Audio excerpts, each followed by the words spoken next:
이이님 세력을 제거한 이후 고려의 권력 구도는 완전히 바뀌었어. 수십 년간 지속되었던 권문 세족 중심의 시대는 이이님이 그의 유배지에서 쓸쓸히 죽음을 맞으며 막을 내렸고, 대신 최영과 이성계를 축으로 한 새로운 무장 중심의 질서가 들어서기 시작했지. 하지만 최영과 이성계는 겉으로는 뜻을 함께하는 듯 보였지만 실제로는 서로 완전히 다른 성향을 가진 사람들이었어. 최영은 철저한 충의와 강직함으로 무장한 보수적인 무장이었어. 그는 나라를 위해서라면 사사로운 적마저도 버릴 정도로 엄격했지. 심지어 자신의 친척과 사병들에게조차 법을 엄격히 적용하며 타협을 모르던 인물이었어. 반면 이성계는 최영과 정반대였어. 그는 병사와 부하들을 늘 따뜻한 태도와 예절로 대했고, 평생 부하들을 꾸짖는 법이 없었다고 할 만큼 유연하고 현실적인 지도자였지. 그의 부드러우면서도 과감한 성격은 많은 장수와 병사들의 충성심을 이끌어내곤 했어. 두 사람의 이런 성격 차이는 곧바로 정치적인 갈등으로 드러나기 시작했어. 특히 이이님 세력 제거 직후 남은 구세력을 처리하는 방법에서 심각한 견해 차이를 보였지. 최영은 칼날을 높이 들고 관련자들을 모조리 숙청해 완전히 쓸어내야 한다고 주장했어. 그는 이런 방식이 나라를 위한 정화이며 고려를 지키기 위한 필수적인 결단이라고 믿었지. 하지만 이성계는 달랐어. 그는 칼을 거두고 포용을 주장했지. 이미 관직을 잡고 나라를 운영하던 이들을 모두 몰아내면 전국은 누가 이끌겠느냐며 현실적인 입장에서 그들과 타협점을 찾으려 했어. 이런 대립은 결국 고려의 새로운 권력 질서를 놓고 벌어진 두 영웅의 첫 번째 본격적인 갈등이었어. 개혁을 추진하는 방식, 인재를 등용하는 방식에 대한 근본적인 이념의 차이가 명확히 드러났지. 평강과 온달은 이 미묘한 갈등을 지켜보며 또다시 흥미를 느꼈어. 그들에겐 이런 갈등과 혼돈마저 즐거운 놀이 같았으니까. 고려가 새로운 시대를 향해 흔들리며 앞으로 나아가는 것을 보며 평강은 다시 한 번씩 웃었지. 그래, 망해라, 왕건이의 나라에. 평강은 희미한 촛불이 비치는 어두운 방 한 구석에서 슬쩍 이성계의 곁으로 다가갔어. 그녀의 발걸음은 가벼웠지만 눈빛만큼은 날카롭게 반짝였지. 평강은 이성계의 귓가에 장난스럽게 속삭였어. 하지만 그 장난 속엔 날카롭게 베일 듯한 진심이 은밀히 묻어 있었어. 이참에 최영이도 죽여버릴까? 이성계는 그 말을 듣자마자 소스라치게 놀라며 어깨를 움츠리고 급히 고개를 저었지. 얼굴은 순간 핏기가 사라진 채 굳어버렸어. 안 돼! 절대 안 돼! 그러다 나라가 완전히 파탄난다고. 급한 목소리로 말하며 손사래를 치는 이성계를 보며 평강은 얄궂은 미소를 지었어. 마치 겁먹은 작은 아이를 보는 듯한 시선이었지. 그때 옆에서 심각한 얼굴로 서 있던 정도전이 깜짝 놀라며 대화에 끼어들었어. 정도전의 목소리는 언제나처럼 조심스러우면서도 무겁게 가라앉았어. 장군, 절대 그런 생각을 하시면 안 됩니다. 최영 장군은 고려 충신의 상징입니다.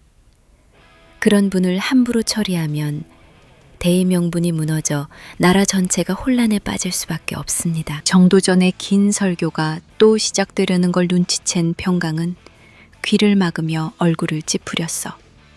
아, 그만. 제발 그만. 귀에서 피가 날 것 같아. 알았다고, 삼봉 선생. 그놈의 대명분. 정도전은 멋쩍게 웃으며 더 말하지 못했지만 평강의 얼굴에는 여전히 못마땅한 기색이 가득했어. 그녀는 팔짱을 끼고 불만스러운 듯 투덜거렸지. 도대체 이 나라의 대위명군이라는 게 얼마나 중요한 건데 난 이해를 못하겠어. 그냥 다 뒤집어 엎고 새로운 나라를 세우면 간단하잖아. 우리 군사력으로 충분히 가능할 텐데. 그녀의 말투는 툴툴거렸지만 눈빛만큼은 날카롭게 진지했어. 이성계는 그런 평강의 모습을 보며 작게 한숨을 내쉬었고 정도전은 그녀의 말에 차마 대꾸하지 못하고 조심스러운 눈빛으로 평강을 경계하며 바라보았어. 정도전은 평강이 결국 원하는 건 고려가 철저히 무너지고 혼란 속에 새로운 질서가 솟아나는 것이란 걸 이제야 확실히 깨닫고 있었어. 잠시 방안이 무거운 침묵으로 가득 찼을 때 평강은 자리에서 벌떡 일어나더니 아무렇지 않은 듯 온달에게 다가가 어깨를 척 감싸며 장난스레 물었어. 아무튼 이 나라 너무 복잡해. 빨리 끝장나 버려야 돼. 안 그래 온달? 온달은 어깨 위에 걸쳐진 그녀의 팔을 내려다보며 어색하게 피식 웃었지만 차마 말은 하지 못했지. 평강의 입에서 나오는 말은 분명 장난 같았지만 그녀의 깊고 어두운 눈빛엔 언제나처럼 차갑고 위험한 진심이 흐르고 있었으니까. 온달은 그저 그 서늘한 어둠을 느끼며 침을 꿀꺽 삼킬 뿐이었어. 촛불의 희미한 빛이 흔들리며 그들 사이를 춤추듯 오갔고 바깥에선 서늘한 바람이 불어와 방 안의 불안한 정적을 더욱 깊게 가라앉혔어. 평강만이 그런 긴장을 즐기듯 입가에 기이한 미소를 띠고 있었지. 388년의 고려는 칼끝 위를 걷는 듯 아슬아슬했어. 중국 대륙에서 명나라가 등장하며 원나라를 밀어내자 국제 질서의 중심이 흔들리고 있었지. 새로 등장한 명태조 주원장은 고려에게 까다로운 외교 요구를 해왔어. 급기야 함경도의 천령 이북 지역을 자신들의 영토로 편입하겠다고 통보했는데 이건 고려에게 절대 받아들일 수 없는 문제였지. 고려가 공민왕 시절 피 흘려 되찾은 쌍성 총관부 지역이 포함돼 있었으니까 조정은 폭발했어.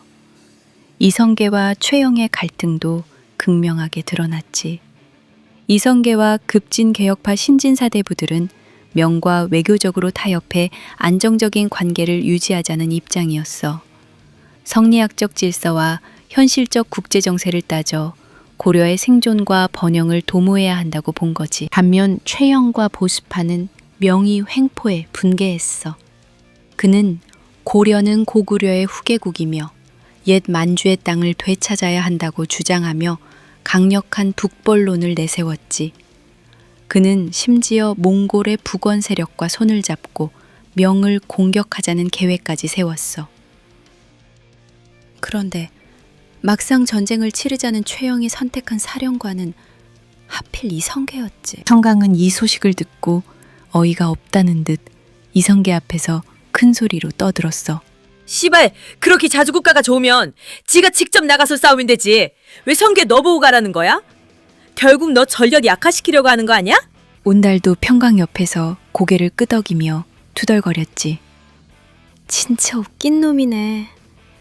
나라 생각한다는 양반이. 이성계는 두 사람의 말을 듣고 잠시 한숨을 쉬었어.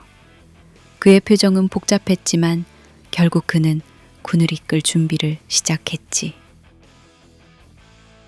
어쩔 수 없다. 내가 가지 않으면 놈들은 나를 반역자로 몰겠지. 정도전은 이성계의 결정을 듣고 당황한 표정이었지만 평강은 무덤덤하게 그의 어깨를 툭 치며 미소 지었어. 뭐 어때? 일단 준비는 해두고 보자. 설마 전쟁하러 진짜 가겠어? 중간에 방향 돌려버리면 그만이잖아. 평강은 벌써부터 무슨 꿍꿍이를 꾸미고 있는 듯 보였지만 이성계는 침묵으로 답을 대신했어. 그렇게 1388년의 고려는 또다시 위태로운 운명의 소용돌이로 빠르게 휘말려 들어갔지.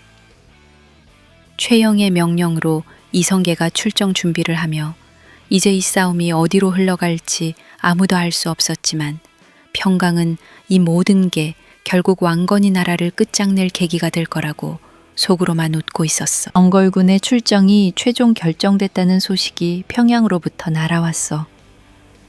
그런데 그 소식엔 결정적인 한 문장이 붙어 있었지. 최영 장군, 평양에 남아 지휘한다. 이 말을 전해 들은 순간 평강의 눈빛이 얼음장처럼 싸늘해졌어.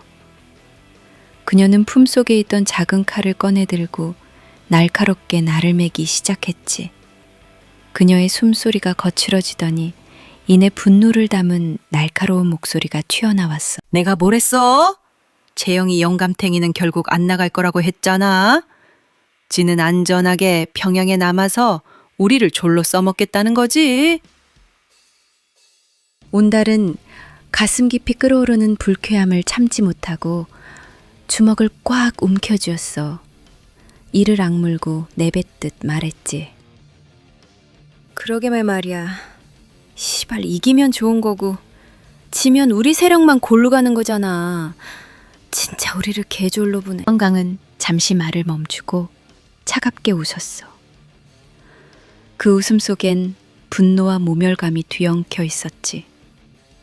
굳걸 말이라고 해?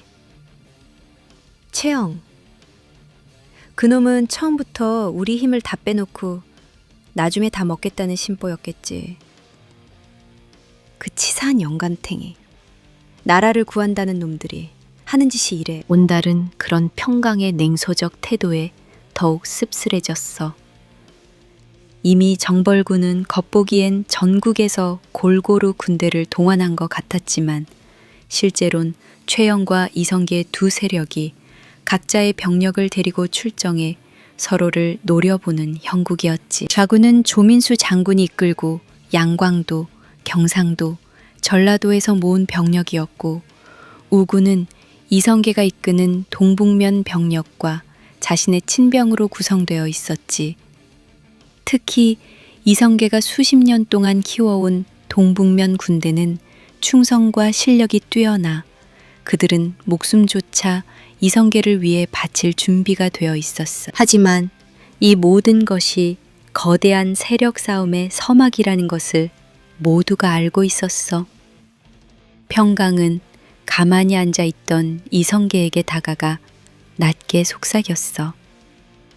이성계, 정신 바짝 차려야 해. 이번 싸움은 명나라와의 전쟁이 아니라 최영과 우리 세력 간의 싸움이야. 잘못하면 우리 모두 끝장나. 명분은 북벌이지만 본질은 우리가 살아남느냐, 최영이 살아남느냐의 문제라고. 이성계는 그 말을 듣고 깊은 한숨을 쉬며 고개를 천천히 끄덕였어. 그의 눈에도 심각한 걱정과 불안이 가득했지.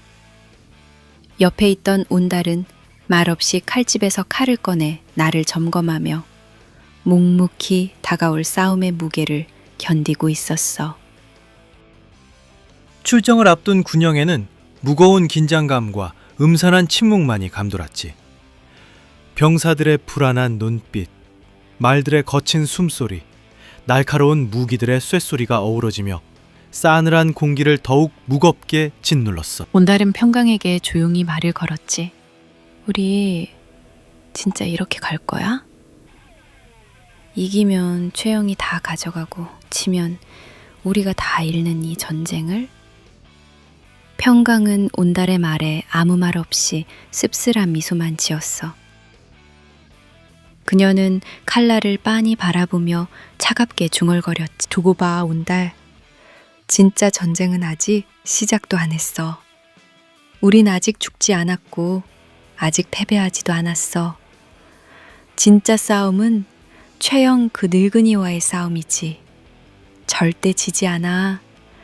이기지 못하면 차라리 이 나라를 불태워버릴 테니까. 그녀의 음성은 조용했지만 깊은 사례와 분노가 담겨 있었어. 그렇게 어두운 밤, 고려의 운명을 결정지을 정벌군은 압록강으로 향해 출정을 시작했지. 그리고 그들은 아직 알지 못했어.